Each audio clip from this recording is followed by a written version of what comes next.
Hello, welcome to the Self Learning Podcast by Dr. Sushma Singh. Let us start discussion on Unit 14, Organizational Structure of Rural Local Bodies. And we are continuing our topic Administrative Framework.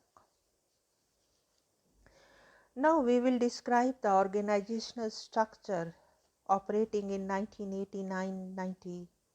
The Department of Rural Development is now one of the four departments of the Ministry of Agriculture and is headed by a secretary to the Government of India.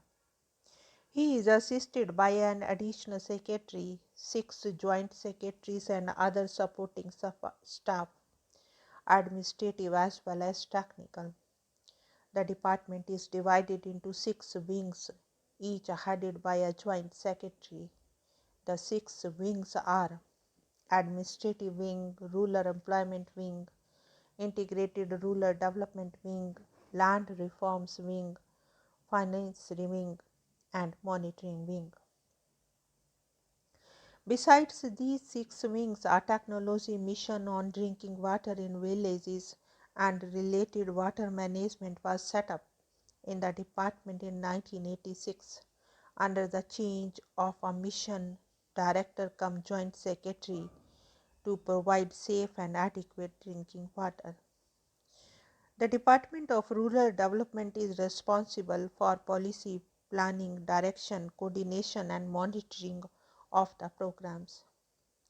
The Department of Rural Development has the following institutions under its administrative control: Directorate of Marketing and Inspection DMI, which is an attached office; National Institute of Rural Development, which is an autonomous body; and Council for Advancement of People's Action and Rural Technology, which is a registered society.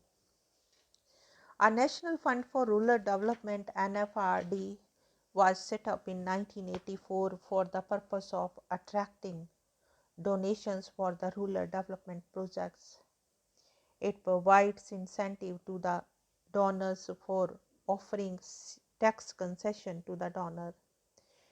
It is also true that the Department of Rural Development is not the only department which implements programs in rural areas. Rural development is as much the concern of several other ministries departments which too have programs in rural areas. The Department of Agriculture and Cooperation has a large number of programs, as also the Ministry of Environment and Forests. The Department of Women and Child Development has programs for welfare of children and women. The Ministry of Welfare has programs for the welfare of scheduled caste and scheduled tribes and the physically and socially handicapped in rural areas. The Ministry of Health and Family Welfare for health and family planning programs. The Ministry of Industry for village industry. The Department of Education for educational development, and the Ministry of Water Resources for development of water resources. Now let us move to the next point, the present setup at the national level. A new Ministry of Panchayati Raj has been created with effect from 27th May 2004 as per the amended allocation of business rules. All matters relating to Panchayati Raj and Panchayati Raj institutions will be looked after by the newly created ministry. Ministry of Panchayati Raj will be responsible for the work of advocacy for and monitoring of the implementation of Constitution Act 1992 and the provisions of the Panchayats Act 1996, hereafter referred to as said acts, to ensure that the state Panchayati Raj Acts adhere to the provisions of the above mentioned two acts and are implemented in the letter and spirit. States and UT administration at present are at varying degrees of implementation of the said acts. The ministry inter alia would ensure that they hold timely elections, set up state finance commissions, and implement their recommendations, constitute district planning committee, and empower them suitably to ensure grassroots level planning to feed into state and central level planning effectively. One major task of the ministry will be to ensure that the state government or UT administration devolve funds, functions, and functionaries on the Panchayati Raj institutions in the spirit of the constitutional provisions. The Ministry of Panchayati Raj will also be responsible for formulation and implementation of an action plan for seeing PRIs to emerge as institutions of local self-government, securing economic development and social justice in their respective areas.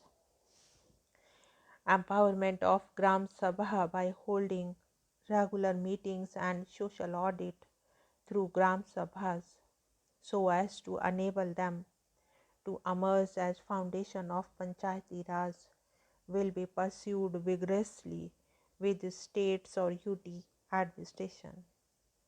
Depending upon the local situation, states and UT administrations will be encouraged to institute ward sabhas and mohalla sabhas and make them functional.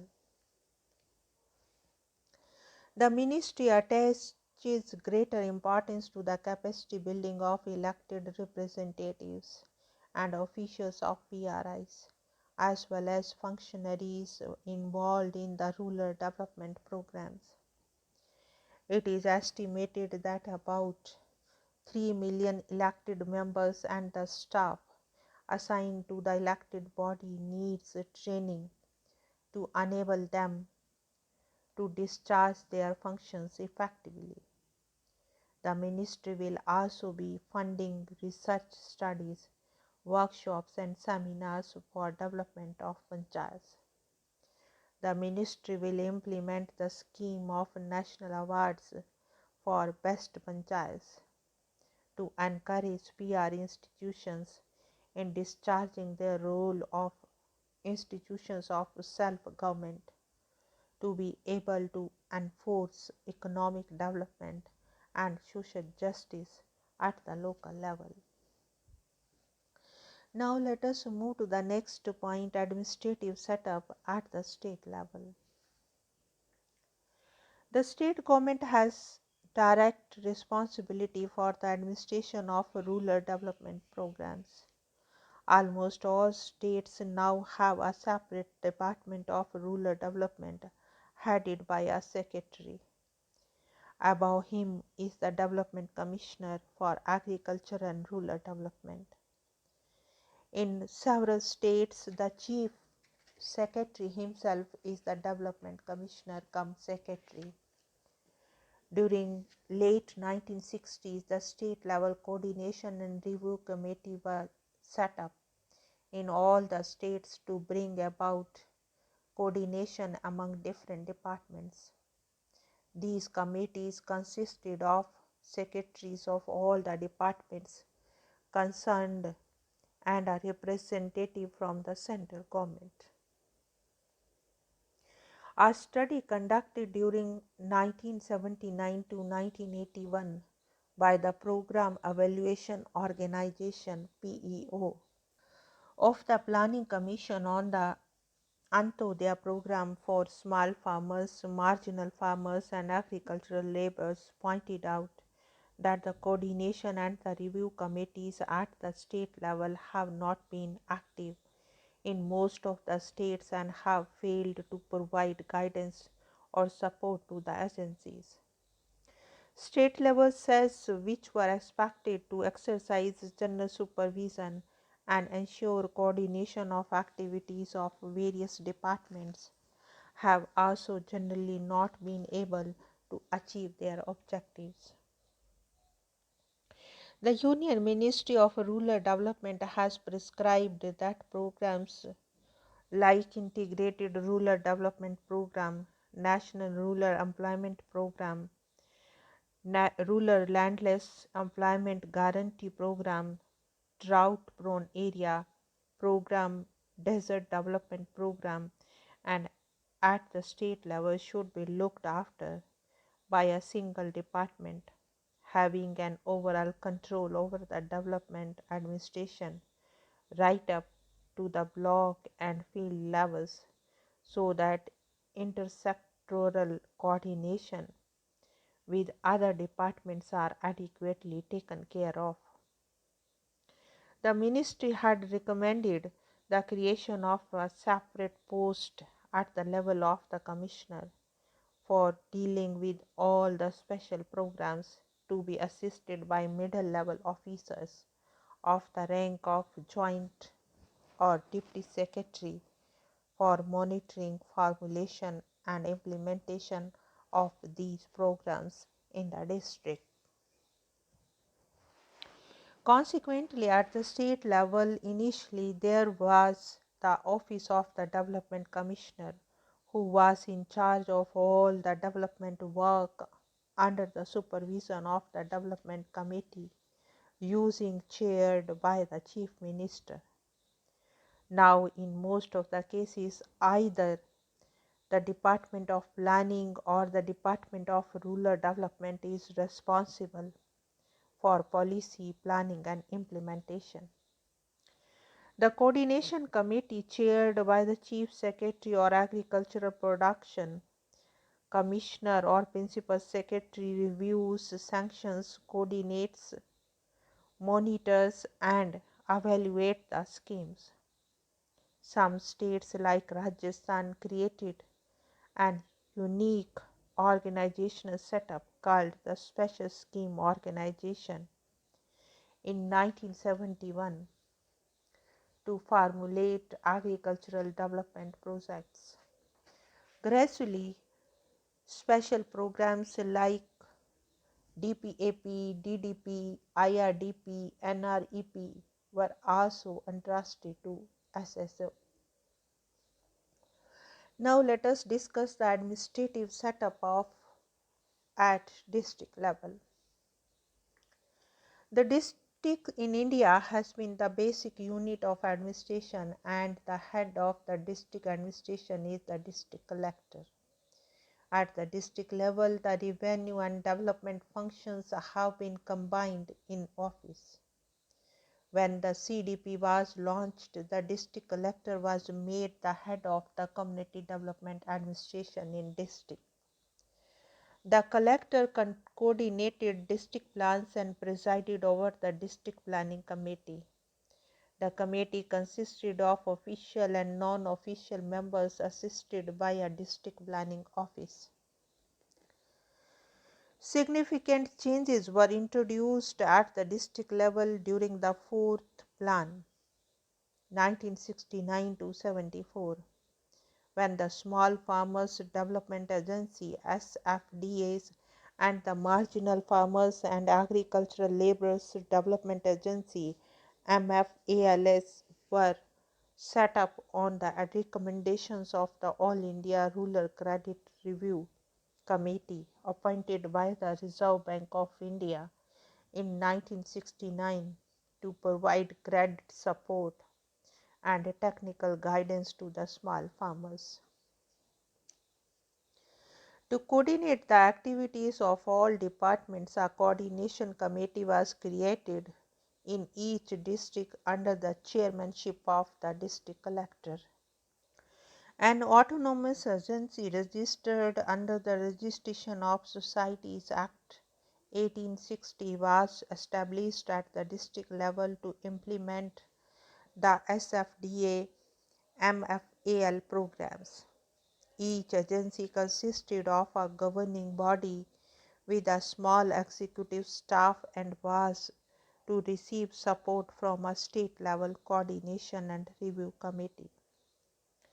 The governing body consisted of a chairman who was normally the collector of the district and representatives of the small state departments of agriculture, animal husbandry, cooperation, or any other department concerned with the program. A representative of the lead bank, chairman of the central cooperative bank concerned, a representative of Jila Parishad, and a few non-officials. Each agency was allowed only a nucleus staff comprising a project officer and three assistant project officers drawn from the Department of Agriculture, Animal Husbandry and Cooperation. The SFDA had no field of its own, and the agency was supposed to work through the staff of other development departments concerned and institutions such as cooperatives and commercial banks. Besides SFDA, other special programs were also introduced in the country during the fourth and fifth 5-year plans. Among these, the Drought Prone Areas Programs DPAP and Desert Development Program DDP were taken up in the 1970s. Special project agencies have been set up by the state or central government at the district level. Collectors are normally associated with them. The Ministry of Rural Development has recommended that at the district level the planning and implementation agency should be the District Rural Development Agency DRDA, headed by a chairman who is the collector or deputy commissioner or district magistrate. Hence, DRDA were set up as autonomous agency at the beginning of the sixth plan when the IRDP and the NREP were launched in all the blocks in the countries. Now let us wind up the session and take rest. Thank you very much for engaging yourself with the self-learning podcast.